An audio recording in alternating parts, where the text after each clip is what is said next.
Hi hello ನಮಸ್ತೆ and welcome back. ನಾನು ಚೆನ್ನಾಗಿದ್ದೀನಿ, ಅಂದರೆ ಒಂಚೂರು ಅಪ್ಸೆಟ್ ಆಗಿರೋದನ್ನು ಬಿಟ್ಟರೆ ಬಾಕಿ ಎಲ್ಲ ಚೆನ್ನಾಗಿದೆ. ಅಪ್ಸೆಟ್ ಏನಕ್ಕಾಗಿದ್ದೀನಿ ಅಂತಂದರೆ ಜೂನ್ ಬಂದು ಇವತ್ತು ಆಲ್ರೆಡಿ 9th, ಆದರೂ ಕೂಡ ಮಳೆ ಮಾತ್ರ ಬರ್ತಾ ಇಲ್ಲ. ಕೆಟ್ಟ ಸೆಕೆಗಾಲ ಇದೆ, ಹಾಗಾಗಿ ಒಂದು ಸ್ವಲ್ಪ ಅಪ್ಸೆಟ್ ಆಗಿದ್ದೀನಿ ಅನ್ನೋದನ್ನು ಬಿಟ್ಟರೆ ಬಾಕಿ ಎಲ್ಲ ಚೆನ್ನಾಗಿದೆ. ನೀವು ಕೂಡ ಚೆನ್ನಾಗಿದ್ದೀರಾ, ಹಾಗೆ ನನ್ನ ರೀತಿಯಲ್ಲೇ ಈ ಸೆಕೆಯನ್ನು ತಡ್ಕೊಳ್ಳೋಕ್ಕಾಗದೆ ಅಪ್ಸೆಟ್ ಆಗಿದ್ದೀರಾ ಅಂತ ಅಂದ್ಕೊಳ್ತೀನಿ. ಸೊ ಈ ಮಳೆಗಾಲದಲ್ಲೂ ಸೆಕೆ ಬೀಳ್ತಾ ಇರೋ ಟೈಮಲ್ಲಿ ನಿಮ್ಮಂಥವರಿಗೆ ಯಾರಿಗೆ ಸೆಕೆಗಾಲ ಅನ್ನೋದು ಇಷ್ಟ ಇಲ್ವೋ ಅಂಥವರಿಗೆ ಒಂದು ಸ್ವಲ್ಪ ಮನಃಶಾಂತಿಯನ್ನು ಕೊಡುವಂಥ ಒಂದು ಜ್ಯೂಸ್ ಬಗ್ಗೆ, ಆ ಜ್ಯೂಸ್ನ ರೆಸಿಪಿ ಬಗ್ಗೆ ನಾನು ಇವತ್ತು ನಿಮಗೆ ಹೇಳ್ಕೊಡ್ತೀನಿ, ಆಯಿತಾ. ಸೊ ನಾನಿವಾಗ ಕುಡಿತಾ ಇರೋದು ಇದನ್ನು ಕೋಕಮ್ ಅಂತ ಕರೀತಾರೆ ನಮ್ಮ ಕಡೆ. ಸೊ ಈ ಕೋಕಮ್ ಏನಪ್ಪ ಅಂತಂದರೆ ಅಚ್ಚ ಕನ್ನಡದಲ್ಲಿ ಹೇಳಬೇಕು ಅಂತಂದರೆ ಪುನರ್ಪುಳಿಯ ಪಾನಕ. ಇದನ್ನು ಹೇಗೆ ಮಾಡಬೇಕು, ಎಷ್ಟೋ ಜನರಿಗೆ ಇದ್ರ ಬಗ್ಗೆ ಐಡಿಯಾನೇ ಇರೋದಿಲ್ಲ. ಸೊ ಅಂಥವರಿಗೂ ಕೂಡ ಈ ಒಂದು ವ್ಲಾಗ್ ಇಂಟ್ರೆಸ್ಟಿಂಗ್ ಅಂತ ಅನಿಸ್ತಾ ಹೋಗುತ್ತೆ. ಯಾಕೆಂತಂದರೆ ನಿಮಗೆ ಊರು, ಹಳ್ಳಿ, ಮನೆ ಜೊತೆಗೆ home made kokum taste virtually ಮಾಡುವಂಥ ಒಂದು ಅಪಾರ್ಚುನಿಟಿ ಅನ್ನೋದನ್ನು ನಾನು ನಿಮಗೆ ಕೊಡ್ತಾ ಇದ್ದೀನಿ. Let me taste first. Ice ಹಾಕಿದ್ದೀನಿ.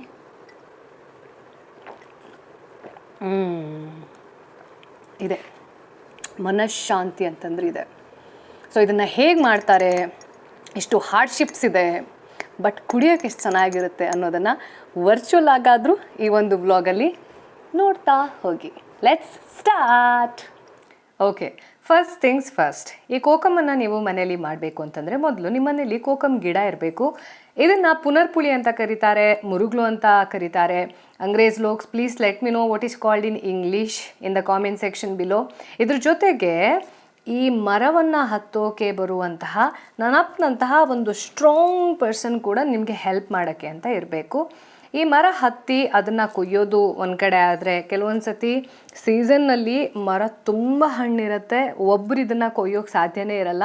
ಸೊ ನೀವು ಮನೆ ಮಂದಿ ಎಲ್ಲ ಸೇರಿಕೊಂಡು, ಅಥವಾ ನೀವು ಊರಿಗೆ ಹೋಗಿದ್ದೀರಾ, ಯಾರ್ದಾದ್ರು ಸಂಬಂಧಿಕರು ಮನೆಗೆ ಹೋಗಿದ್ದೀರಾ ಅಂತಂದರೆ ಅವ್ರನ್ನೆಲ್ಲ ಕರ್ಕೊಂಡು ಹೋಗಿ ಒಂದೊಳ್ಳೆ ಫ್ಯಾಮಿಲಿ ಔಟಿಂಗ್ ಥರನೂ ಆಗುತ್ತೆ, ಆಯಿತಾ. ಶಾರ್ಟ್ ಪಿಕ್ನಿಕ್ ಥರ ಆಗುತ್ತೆ.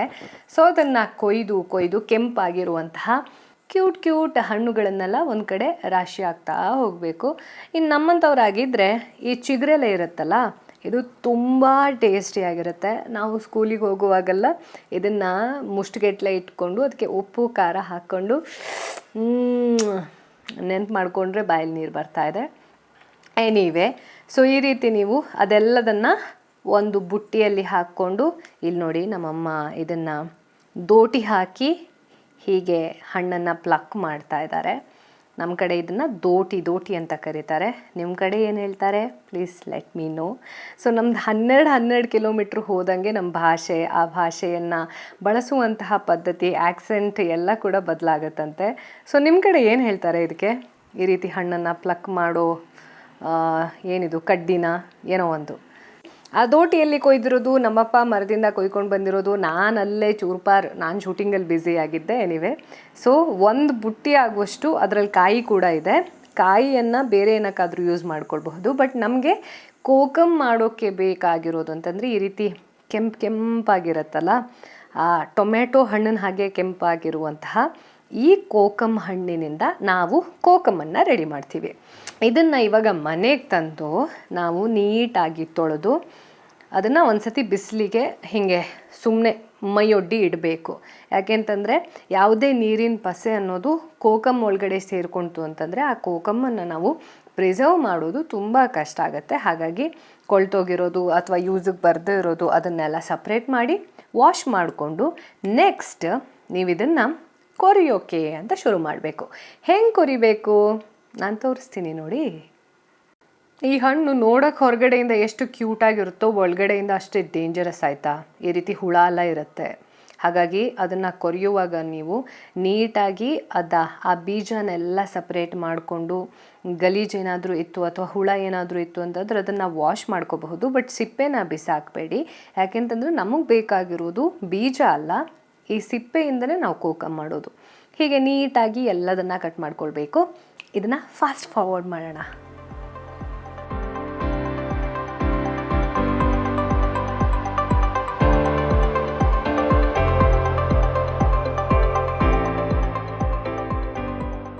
ಅಂದಹಾಗೆ ಇದನ್ನು ಯಾರಪ್ಪ ಹೀಗೆ ಮಾಡ್ಬೋದು ಕೋಕಮ್ ಅನ್ನೋದನ್ನು ಕಂಡುಹಿಡಿದ್ರು ಅಂತ ನಾನು ಔಟ್ ಆಫ್ ಕ್ಯೂರಿಯಾಸಿಟಿ ನಮ್ಮ ಅಮ್ಮನ ಕೇಳ್ತಾ ಇದ್ದೆ. ಸೊ ನಮ್ಮಮ್ಮ ಚಿಕ್ಕವ್ರು ಇರುವಾಗೆಲ್ಲ ಇದು ಗೊತ್ತಿರಲಿಲ್ವಂತೆ. ನಮ್ಮ ದೊಡ್ಡಮ್ಮ ಬಂದು ಮಹಾರಾಷ್ಟ್ರದ ರತ್ನಗಿರಿಯವರು, ಮೂಲ ಅವರು.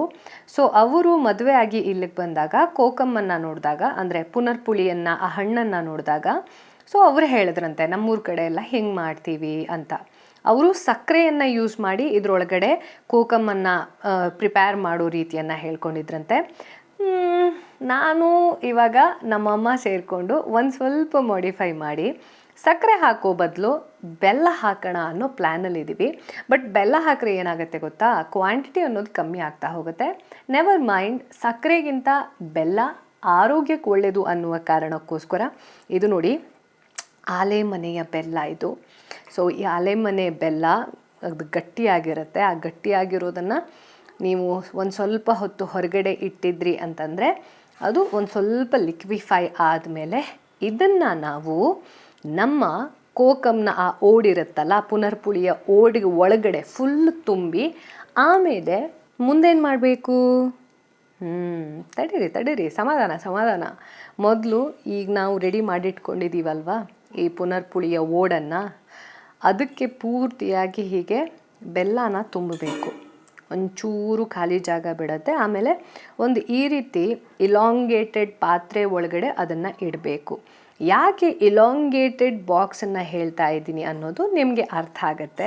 ನಾವು ಇದನ್ನು ಏನು ಮಾಡ್ತೀವಿ ಮುಂದೆ ಅನ್ನೋದ್ರ ಮೇಲೆ ನಿಮಗೆ ಯಾಕಪ್ಪ ಇವರು ಇಷ್ಟು ಉದ್ದ ಕರಡಿಗೆ ತೊಗೊಂಡಿದ್ದಾರೆ ಅಂತ ಗೊತ್ತಾಗತ್ತೆ. ಸೊ ಹೀಗೆ ನೀಟಾಗಿ ಇಡ್ತಾ ಹೋಗಬೇಕು. ಎಲ್ಲವನ್ನ ಫಿಲ್ ಮಾಡಾದ್ಮೇಲೆ ಎಷ್ಟು ಚಂದ ಕಾಣಿಸುತ್ತೆ ನೋಡಿ. ವಾವ್! ಇದನ್ನು ನಾವು ನೆಕ್ಸ್ಟ್ ಏನು ಮಾಡ್ತೀವಿ, ಇದೆಲ್ಲದನ್ನು ನಮ್ಮ ಆ ಪಾತ್ರೆ ಒಳಗಡೆ ಇಡ್ತಾ ಹೋಗಬೇಕು, ಬಾಕ್ಸ್ ಒಳಗಡೆ ಒಂದ್ರ ಮೇಲೊಂದು. ಬಟ್ ಯಾವುದೂ ಕೂಡ ಆ ಬೆಲ್ಲನ ಹೊರಗಡೆ ಹಾಕೋ ರೀತಿಯಲ್ಲಿ, ಚಲ್ಲೋ ರೀತಿಯಲ್ಲಿ ಇಡಬಾರ್ದು. ಅದ್ರ ಒಳಗಡೆನೆ ಕಂಟೈನರ್ ಫಾರ್ ಜಾಗರಿ ಅನ್ನೋ ಥರದಲ್ಲಿ ಹೀಗೆ ನೀಟಾಗಿ ಒಂದ್ರ ಮೇಲೆ ಒಂದು ಪೇರಿಸ್ತಾ ಹೋಗಬೇಕು. ಇದೆಲ್ಲವನ್ನು ಮಾಡಾದ್ಮೇಲೆ ಏನು ಮಾಡ್ತೀವಿ ಗೊತ್ತಾ, ಇದನ್ನು ಫುಲ್ ಬಿಸಿಲಲ್ಲಿ ಆದಮೇಲೆ ಇದಕ್ಕೆ ನೆಕ್ಸ್ಟ್ 1 ವೀಕ್ ಅಥವಾ 10 ಡೇಸ್ವರೆಗೆ ಫುಲ್ ಸನ್ ಬೇದಿಂಗ್, ಈ ರೀತಿ ಒಂದು ಕ್ಲೀನಾಗಿರೋ ವೈಟ್ ಬಟ್ಟೆಯನ್ನು ಕಟ್ಟಬೇಕು. ಈ ವೈಟ್ ಬಟ್ಟೆ ಕಟ್ಟೋದ್ರ ಉದ್ದೇಶ ಎರಡಿದೆ. ಒಂದು, ಡೈರೆಕ್ಟಾಗಿ ಸನ್ಲೈಟ್ ಅದ್ರ ಒಳಗಡೆ ಹೋಗೋ ರೀತಿಯಲ್ಲಿ ಇರಬೇಕು, ಕಸ ಕಡ್ಡಿ ಏನು ಒಳಗಡೆ ಬೀಳಬಾರ್ದು. ಜೊತೆಗೆ ಅದು ಒಳಗಡೆಯಿಂದ ಜಾಸ್ತಿ ಟೆಂಪ್ರೇಚರನ್ನು ಇನ್ಕ್ರೀಸ್ ಮಾಡಿಕೊಂಡು ಬೇಗ ರಸ ಬಿಡುವ ಹಾಗೆ ಆಗಬೇಕು ಅನ್ನೋದು. 10 ಡೇಸ್ ಲೇಟರ್, 10 ದಿನ ಆದಮೇಲೆ ನೀವು ಈ ಬಟ್ಟೆಯನ್ನು ಓಪನ್ ಮಾಡಿದ್ರೆ ಏನು ಸಿಗುತ್ತೆ? ವಾವ್! ಸೊ ಆ ಬೆಲ್ಲ ಎಲ್ಲ ಕರಗಿ ಆ ಸಿಪ್ಪೆ ಇರುತ್ತಲ್ಲ, ಸಿಪ್ಪೆ ರಸ ಎಲ್ಲ ಬಿಟ್ಟು ನಿಮಗೆ ಈ ರೀತಿ ಆಗಿರುವಂತಹ ರಸ ಅನ್ನೋದು ಸಿಗುತ್ತೆ, juice. And this juice is unaltered, uncoloured and has no preservatives. Literally ಮತ್ತೇನು ಕೆಮಿಕಲ್ಸ್ ಎಲ್ಲ ಏನೂ ಇರಲ್ಲ, ಏನೂ ಕಲರ್ ಆ್ಯಡ್ ಮಾಡಿಲ್ಲ, ಏನೂ ಇಲ್ಲ. ಸೊ ಎಷ್ಟು ಚೆನ್ನಾಗಿದೆ ನೋಡಿ. ಇದಕ್ಕೆ ವಾಟರ್ ಕೂಡ ಆ್ಯಡ್ ಮಾಡಿಲ್ಲ. ಜಸ್ಟ್ ಅದನ್ನು ನಾವು ಡ್ರೈನ್ ಮಾಡಿದ್ರೆ ಏನು ಸಿಗುತ್ತೆ ಅಂಥ ಕಲರ್ ಇದು, ಅಂಥ ಪ್ಯೂರೆಸ್ಟ್ ಫಾರ್ಮಲ್ಲಿ ಇರೋದು. ಇದನ್ನು ನೀವು ನೆಕ್ಸ್ಟ್ ಏನು ಮಾಡ್ತೀರಾ ಅಂತಂದರೆ, ಒಂದು ಏರ್ ಟೈಟ್ ಕಂಟೈನರಲ್ಲಿ, any kind of container, plastic ಆದರೂ ಇರಬಹುದು, ಗ್ಲಾಸ್ ಆದರೂ ಇರಬಹುದು, ಏನಾದರೂ ಇರಬಹುದು, ಅದರಲ್ಲಿ ಹಾಕಿಬಿಟ್ಟು ನಿಮ್ಮ ಫ್ರಿಜ್ಜಲ್ಲಿ ಇಟ್ರಿ ಅಂತಂದರೆ ಇನ್ನೂ ಕೂಡ ಒಳ್ಳೆಯದು. ಇದು ಯೂಶ್ವಲ್ ಆಗಿ 1 ರಿಂದ 1.5 ವರ್ಷ ಹಾಳಾಗೋ ಚಾನ್ಸೇ ಇಲ್ಲ. ಸೊ ನಿಮಗೆ ಯಾವಾಗ ಬೇಕು, ಅಥವಾ ನಿಮಗೆ ಯಾರಾದರೂ ಗೆಸ್ಟ್ ಬಂದಿದ್ದಾರೆ ನಿಮ್ಮ ಮನೆಗೆ ಅಂತಂದರೆ ಅವರಿಗೆ ಕೂಡ ಇದನ್ನು ಸರ್ವ್ ಮಾಡಬಹುದು. ಎಸ್ಪೆಷಲಿ ಸಮ್ಮರ್ ಟೈಮಲ್ಲಿ ದಿಸ್ ಫೀಲ್ಸ್ ಹೆವನ್. ಅದರಲ್ಲೂ ನೀವು ಫುಲ್ ಇದೇ ರಸ ಕುಡಿಯೋದಲ್ಲ, ಜಸ್ಟ್ ಅದನ್ನು ಸಿರಪ್ ರೀತಿಯಲ್ಲಿ ಯೂಸ್ ಮಾಡೋದು. ಒಂದು 4 ಸ್ಪೂನ್ ಹಾಕಿಬಿಟ್ಟು ಅದನ್ನು ಡೈಲ್ಯೂಟ್ ಮಾಡಿ ವಾಟರ್ ಜೊತೆ, ಯಾರಿಗೆ ಸಕ್ಕರೆ ಬೇಕು ಅಂತ ಅನಿಸುತ್ತೆ, ಸ್ವೀಟ್ ಇಷ್ಟಪಡ್ತೀರಾ ಅವರು ಅದನ್ನು ಯೂಸ್ ಮಾಡ್ಕೋಬಹುದು. ಮತ್ತು ಇದು ಎಕ್ಸ್ಟ್ರಾ ಉಳಿದಿರುತ್ತಲ್ಲ ರಸ ಬಿಟ್ಟಿರೋ ಈ ಸಿಪ್ಪೆಯಿಂದ ಕೂಡ ನೀವು ನಮ್ಮ ಹವ್ಯಕ ಪದಾರ್ಥಗಳನ್ನು, ಊಟದ ಜೊತೆ ಹಾಕ್ಕೊಳ್ಳೋ ಪದಾರ್ಥಗಳನ್ನು ಮಾಡಬಹುದು. ಇದನ್ನು ಸೇಲ್ ಕೂಡ ಮಾಡ್ತಾರೆ, ಅಥವಾ ಇದರಿಂದನೇ ನೀವು ನೆನೆಸಿಟ್ಟು ಪಾನಕ ಕೂಡ ಮಾಡಬಹುದು.